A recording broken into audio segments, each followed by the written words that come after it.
Right. We are going to be discussing right now something very, very important, which we call De Moivre's theorem. Now, De Moivre's theorem is at the heart of complex analysis. And so we take the opportunity to discuss methods that entail this method here. Okay, use De Moivre's theorem or De Moivre's formula to derive the following trigonometric identities: that the cosine of 3 theta is, for example, cosine cubed theta minus 3 cosine theta sine squared theta. Part B, sine 3 theta equals 3 cosine squared of theta. Okay, so we have cosine squared of theta here. Sine theta minus sine cubed theta. Okay, so just take note of these identities, and we shall proceed to prove these here, because they are really, really very, very important identities. Okay, let us prove this. But first, let us take De Moivre. What does De Moivre say? Okay, this is can be recalled from first year 1503. So we look at the solution.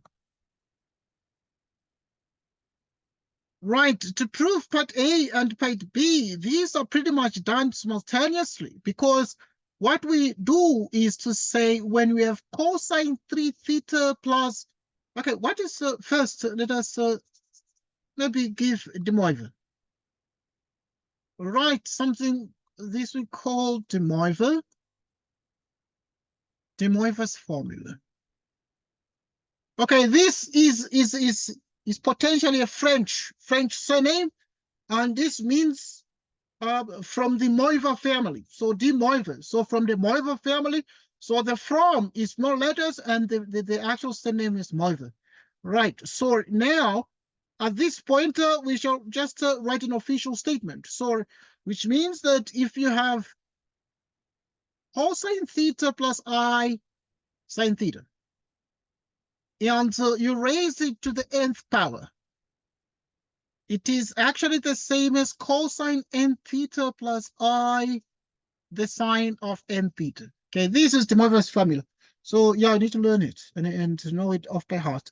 But okay, now let's proceed to establish some of the results.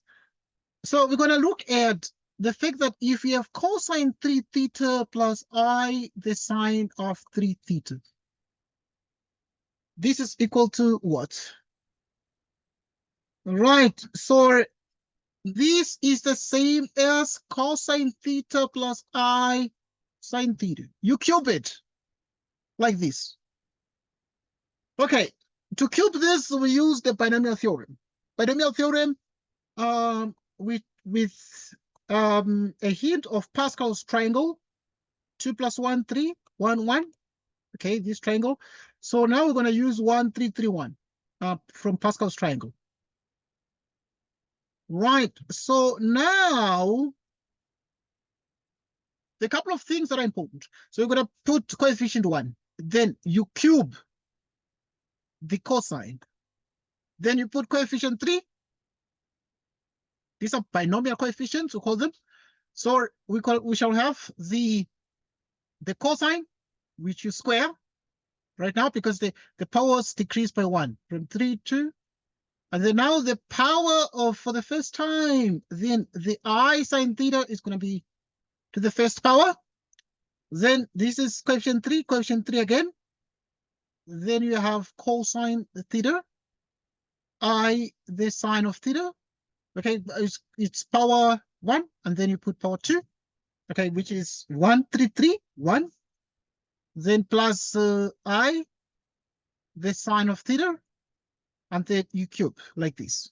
Okay, so alternatively, obviously, I mean, we agree that we use what we call the binomial theorem to perform a binomial expansion, or these binomial expansions. So let us proceed with ease here. Okay, we're just celebrating De Moivre's result, but we're going to use it for more profitable things. Okay, so I'm going to mention that, like, the roots of unity and other things. Okay, this is cosine cubed theta.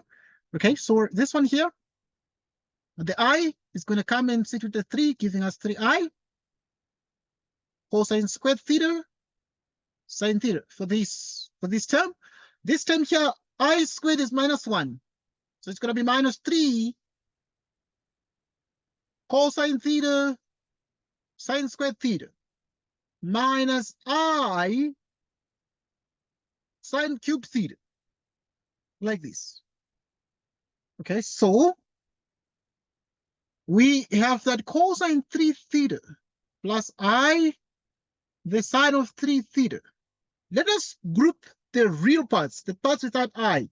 The first one is cosine cubed theta. So we write cosine cubed theta. Right, we write cosine cubed theta. Okay. All right, it's fine. Cosine cubed theta. And then now we have the other real part, which is minus 3 cosine theta sine squared theta. Minus 3 cosine theta sine squared theta. So these are real parts grouped together. The imaginary parts with I is so here, if we factor out the I, it's going to be 3 cosine squared theta sine theta. 3 cosine squared sine theta. 3 cosine squared theta sine theta. 3 cosine squared theta sine theta. And then here, this one is minus sine cubed theta. Minus sine cubed theta, like this. Okay, and hence now we compare the real and right. So hence we can say hence comparing real and imaginary parts, which means that we have cosine 3 theta, okay, which is the real part, cosine cubed theta minus 3 cosine theta sine squared theta. Okay, the real part, sine 3 theta is equal to 3 cosine squared theta. So this part coefficient of I, which is sine 3 theta, is equal to the imaginary part here, which is 3 cosine squared theta sine theta minus the sine cubed.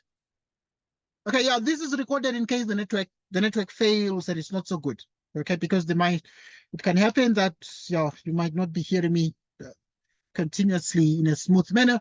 Okay, so and yeah, cosine cubed minus 3 cosine theta sine squared theta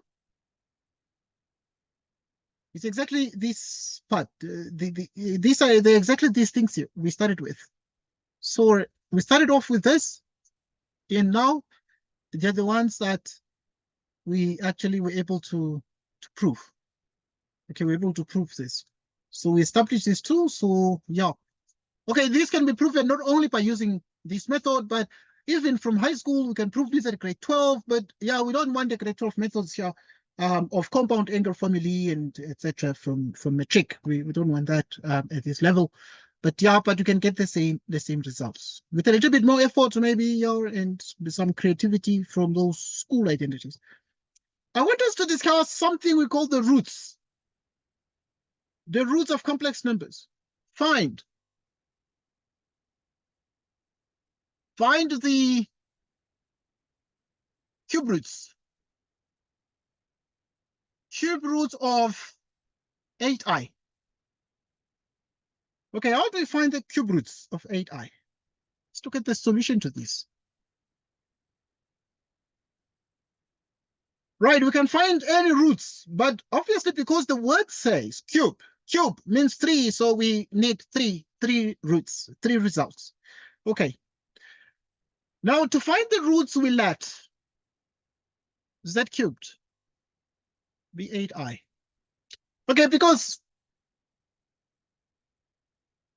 in mathematics, if you're asked to find the cube root of a complex number, then it is understood that z is the cube root if only you can cube it. When you cube it, you get this number. So z becomes the cube root of 8i. Okay, this is just true by the definition of a cube root. Because the square root of a number is that number which you can square to get the certain number. Then it becomes a square root. Like if somebody asks you to say, what is the square root of 4? square root of 4 equals what? Well, the square root of 4 is that number, z, whose square is 4. So that is the square root of 4. At this point, we'll understand, therefore, that if you write like this, okay, this is very interesting. If you write the square root like this, then there's only one answer, 2. But if you write like this, then you have plus or minus 2. Okay, we'll just discuss that. So this is unique. So this one has only the positive result. Yeah, we shall discuss this a little bit in detail. But first things first, now we proceed to solve this one. And to solve this one, there are a couple of things we need to consider. So we need to first find the length of this number, the modulus of this number, 0 plus 8i, which is the square root of 0 squared plus 8 squared. 0 plus 64, which is the square root of 64. What is the square root of 64? It's exactly 8. Okay, so we find the length of this, but also we take this 8i. Right, we take the 8i and we plot it. Where is 8i? Right, 8i can be put here. This is a little bit very interesting argument we make in mathematics, because this is the real part and this is the imaginary z-axis.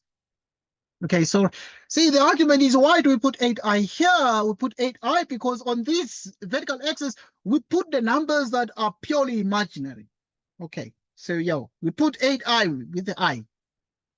Now, the question then becomes, we measure all angles from here, 0 degrees, 0 radians. Okay, we use radians at this point.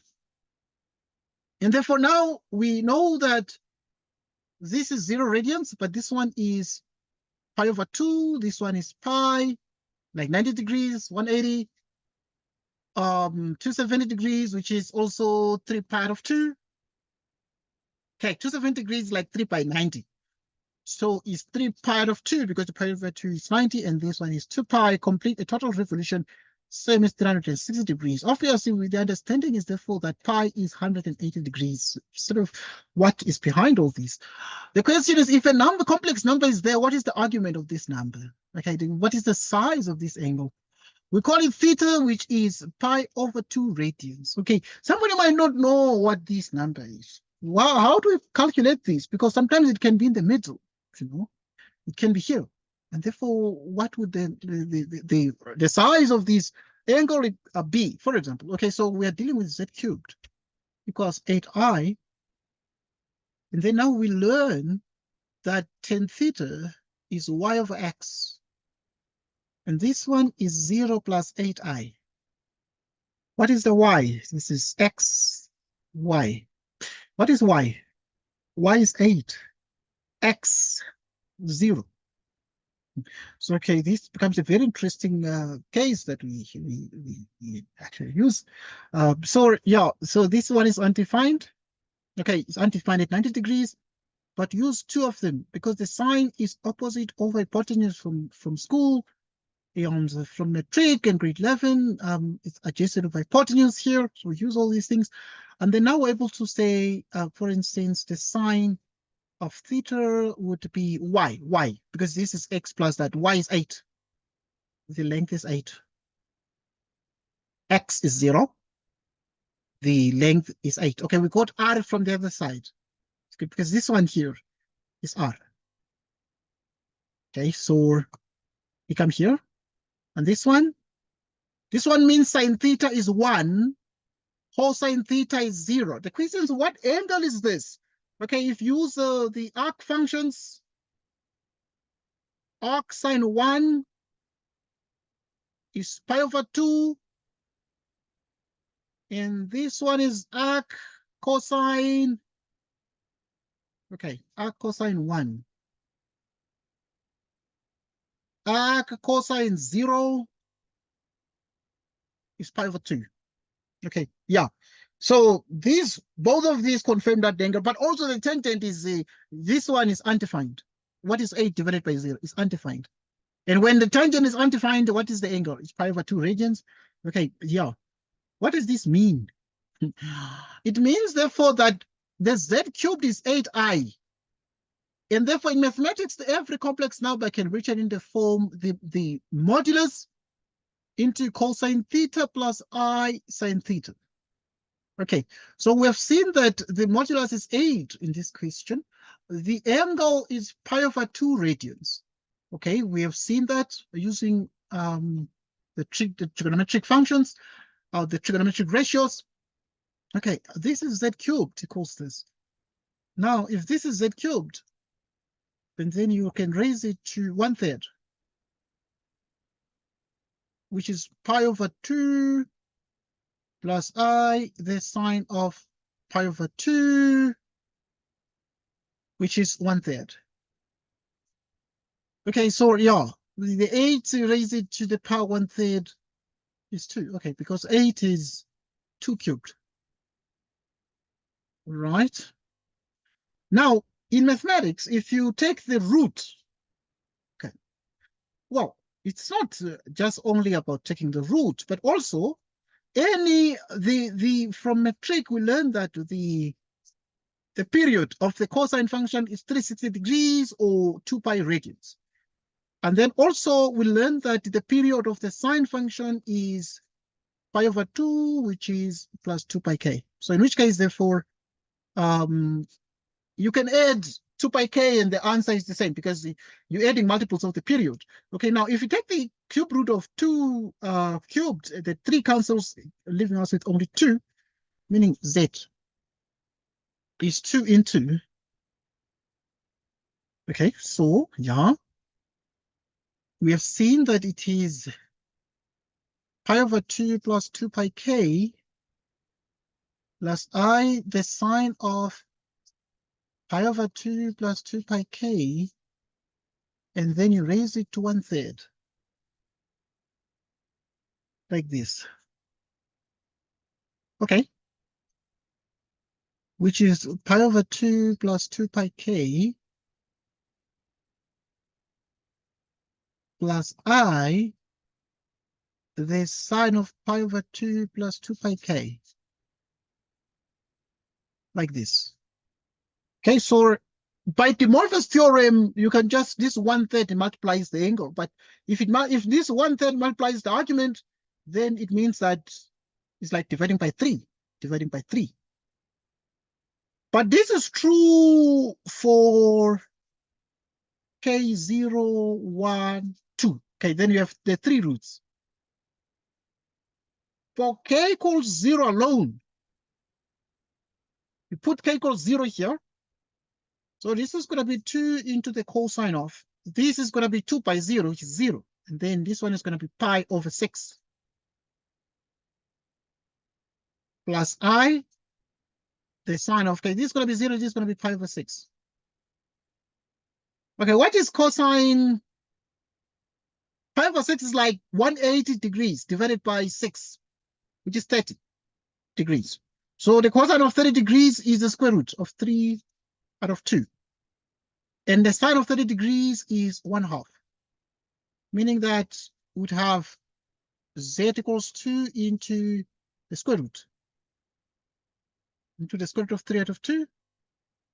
Okay, right, into the square root of 3 out of 2 plus I over 2, which is the square root of 3 plus I. Okay, now there are a couple of things you need to consider.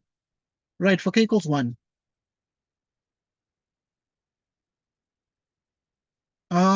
Right, so for k equals 1, now you put 1 there.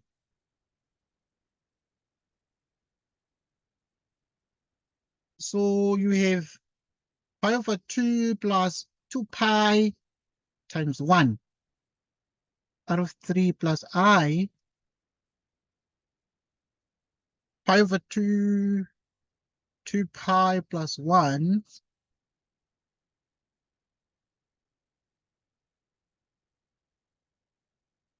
Okay, so you simplify this. Pi plus 4 pi out of 6. Pi plus 4 pi out of 6. Okay, so what we get here? Let's see what we're getting. Cosine. So yeah, this one is going to be 5 pi of 6 plus I, the sine of 5 pi out of 6. What is 5 pi out of 6? 5 pi out of 6 is like, pi out of 6 is like 30. Then if you multiply 30 by 5, you get like 150. Okay. So now let's see. 150 is in the second quadrant from school. Okay, we don't, I'm not very interested, very keen in going back to a lot of the various school trigonometry here, but I'm just interested in getting, you can even use a calculator at this point. Right, 5 pi out of 6, but we use a lot of the angles here. That is this in this module. So you have 2, and then this one, the cosine of 5 pi out of 6 is like the cosine is the same as the cosine of 30, but the cosine of 150. Cosine of 150 is the same as the cosine of 30 in the second quadrant where the cosine is negative. Cast through. Quadrant 1, 2, 3, 4. In the second quadrant, only the sign is positive, so the cosine is going to be negative. And yeah, negative the square root of 3 out of 2, because cosine of 30 is this. Use a calculator. You can even use a calculator for this. Plus I. Now here, the sign of this is the same as the sign of 5 pi over 6, the same as the sign of 5 times pi over 6, 150. And so now if it is 150, then it is the same as the sine of 30 degrees, but in the second quadrant. So the sign is positive there, and the sine of 30 remains 1/2, multiplied through by 2, and this is minus the square root of 3 plus I. Okay, so this gives us one of the roots, but we got one of the roots was square root of 3 plus I, and then the other root is minus square root of 3 plus I. Then we have one more root. So, okay, here we put, it was true for k equals 1, so here we do it for k equals 2.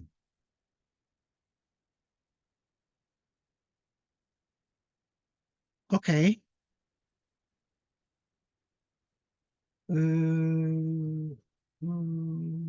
Okay, yeah. All right, so we do it this one. So it's going to be 2. And then we remember that it is, we found the angle of pi over 2, but we were adding multiples of 2 pi k. The k is 2. We divided by 3 because these are cube roots. Then we have I sine. Okay, the argument was pi over 2. We call this the argument of the complex number, the measure relative to the positive real axis. We call this the argument. So the argument of the complex number was, yeah, so the argument of z, which is the principal argument is written with, so yeah, we are here to revise principal arguments and non-principal arguments. So you have pi over 2, and this is 2 pi, and then you have 2 here. Okay, there are those arguments that are called principal because they are the most accepted, but you see angles are many for, if I put a complex number here and I tell you that its argument is pi over 4, how many arguments does this number have? Okay, the number that has these arguments is the number z. Okay, can give an example. But now somebody can say, okay, it's pi over 4. Okay, but I can measure like this again. And then you get another one. You can have, okay, to make sure that this makes sense. Okay, right, yeah, but my point is obviously just try to make sure that this is clear so that if you watch. Right, so there's a complex number z. It's making an angle of pi over 4 radians. Okay, but now you can find another size, another angle there, for example, because you can still measure from here, always measure from here, and then you can come back here. Okay, this is still correct. So, yeah, and then there are many. For example, what would this one be? Okay, because pi over 4 is like 45 degrees. 1/8 divided by 4, 45 degrees. But now you can do 2 pi plus 2 pi is a full revolution, but then you add pi over 4. And then this is 8 pi plus pi, which is 9 pi. out of 4, like this. So this one is going to be 9 pi out of 4. Well, it is not principal, but it is an argument that is the same as that. Okay. Okay, for k equals 2. So yeah, this one is going to be like this. We have put k equals 2 here, which is 4 pi.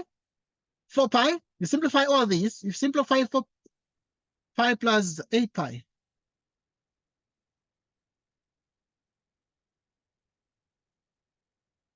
Okay, which is 8 pi.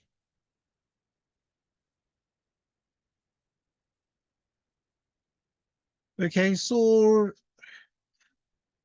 and this one, 8 plus pi plus 8 pi, 9 pi.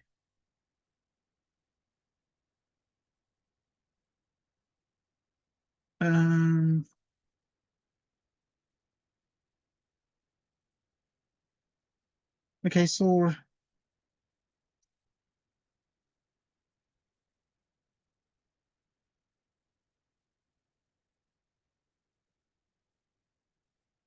3 pi plus I, the sine of 3 pi. Cosine 3 pi is what? Okay, cosine 3 pi is just the same as cosine pi. Because 3 pi, let's start, 0 radians. Pi over 2 radians, pi radians, 3 pi over 2 radians, like 270 degrees, and then 2 pi. So we measure here, this is pi, like 180 degrees. Another 180 is like 360. Okay, but it's 2 pi. 2 pi, you add another one, it becomes 3 pi. So 3 pi is like pi. So yeah, the cosine of 3 pi is the same as cosine pi, which is -1. But the sine of pi is 0. Meaning we have z equals -2. So, I mean, this therefore means, okay, this is -2 if multiply. But it means therefore there are 3 cube roots. Hence, so the cube roots.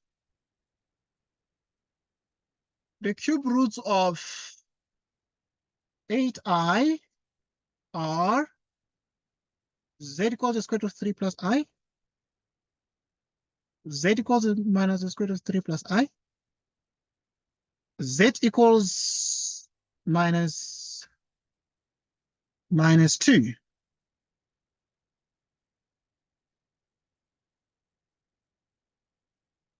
Okay, equals -2. Let me see. Okay, see what you're getting there. Okay, I made a mistake here. All right, now, if you check carefully here, if you multiply, I multiplied by 2 out of 2, so it is going to be 6.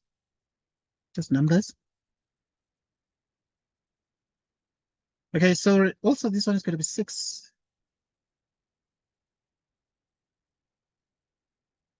Okay, so this is going to therefore be 3 pi out of 2.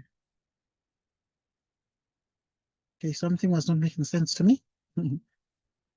Okay, because, I mean, if these are the cube roots, when you cube them, you must get 8i. Okay, so that is how you can check if the roots are correct. So because it goes through, you go through some processes here. Okay, the cosine of 3 pi out of 2 is 0. But the sine of 3 pi out of 2 is -1. It's like the cosine of 3 pi out of 2. The sine of 3 pi out of 2 is like the sine of 270. The sine of 270 is -1. So this one is going to be, yeah, this is correct. It's going to be -2. -2i. Okay, let me check the others. Okay, you see here, it's correct, the pi over 6. Over 6, and then can I do over 6? Yeah, this one was also correct, over 6. Okay, good. Now, I wanted to conclude. So this one is -2i. -2i is one of the roots. And the other one is minus square root of 3 plus I. And the other one has square root of 3 plus I. Yeah, it's this one. Square root of 3 plus I. Okay. Give me, okay, now this is minimizing our time here. We're trying to run. Okay, so now we have this. Now, these are the 3 roots. But now you check, because as a check, if you cube them, it's a square root of 3 plus I, cubed like this. Right, if you cube this very carefully, and you, okay, let's cube this one, minus 2I. It must be 8I if you cube it. So you cube minus 2, it becomes minus 8. You cube I times I times I. Okay, so we have I squared, which is minus 1 times I, which is minus I, which is 8I.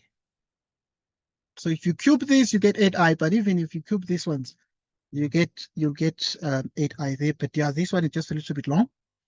Okay, now, so we note that. And I want to mention a little bit more. Okay, there's something we call the triangle inequality. Triangle. Right, inequality. Right, the triangle inequality says that the modulus of Z plus W is less or equal to the modulus of Z plus the modulus of W. Okay, this one is called the triangle inequality. Okay, after the triangle inequality, there's something that is very, very important that we need to learn as well. And it is not really the triangle inequality, so, but it is the reverse of that. And the reverse of these also becomes very, very important. So the backward form of the triangle inequality, backward form, because Z plus W. Okay, this one is called the triangle inequality. Before this confusion, because I'm writing a couple of this. Okay, the triangle, we shall use these things a lot in this course. Even when you do contour integration, we shall use this. Okay, now Z plus W, now this is greater or equal to Z minus W. And this therefore becomes the backward form of the triangle inequality. Backward form. Okay, there's a lot of names, but it's the backward form. We use both. Backward form of the triangle inequality. Okay, there's a form of integration. The kind of integration we have been doing now has been called Riemann integration, but we shall do contour integration. Okay, so and now it's very important that you need to know some properties of the contour integrals, and we shall mention that. And let us do a little proof here. A small exercise. A small exercise on these things in terms of how do we use these things. Here's an example. An example where we use this triangle inequality. Shall use it and do contour integration, but let's just see something interesting.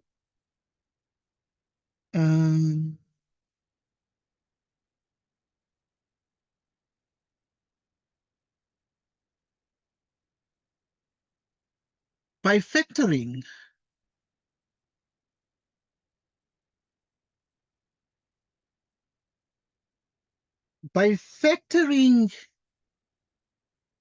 Z to the 4th power minus 4Z squared plus 3 into 2 quadratic factors.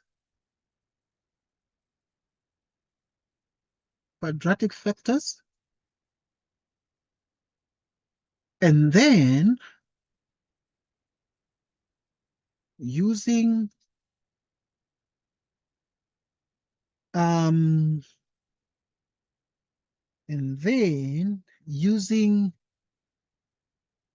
the backward form, of the triangle inequality. Okay. Show that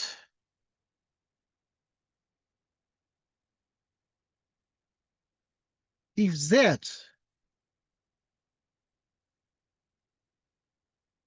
lies on the circle,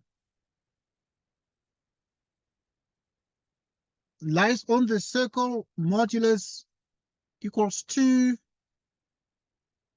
then then 1 over, okay, then 1 over, then you have Z to the 4th power minus 4Z squared plus 3 is less or equal to 1 over 3.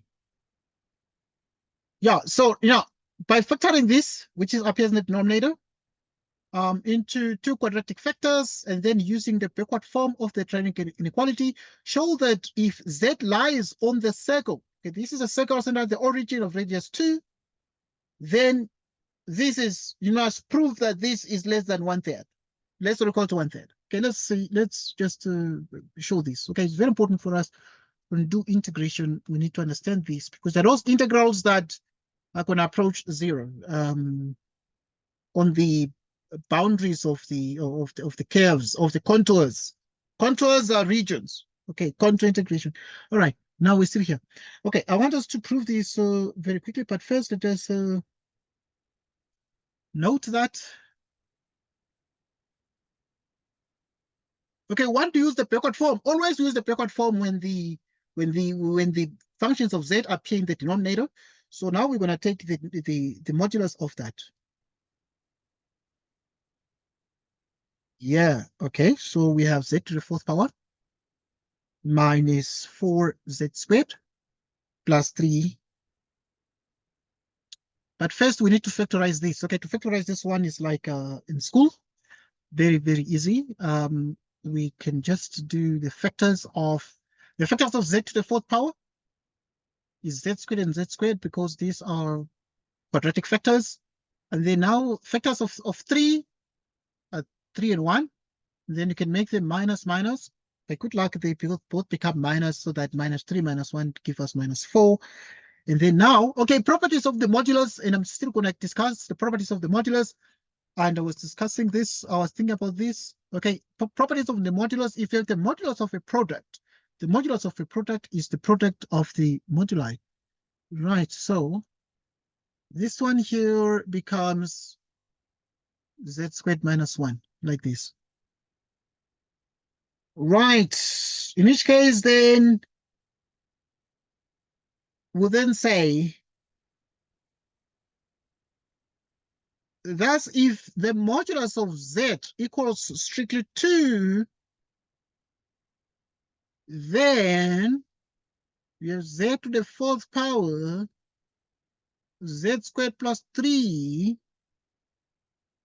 like this. So it becomes greater or equal to, okay, by the backward form becomes greater or equal to, and then you put 4 squared here, minus 3, okay, 2 squared, excuse.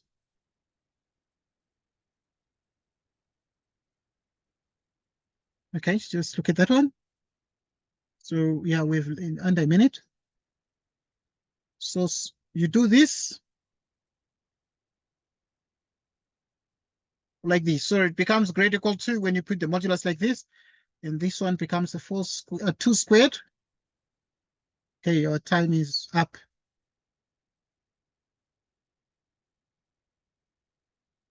Two squared minus 3, 2 squared minus 1. Okay, so in which case, therefore, this is equal to 3. And because it is equal to 3, then means that denominator 1 over Z squared minus 4Z squared plus 3 is less equal to 1/3. Okay, so yeah, we've proven this. All right, so we've proven this now, and this is what we're supposed to prove.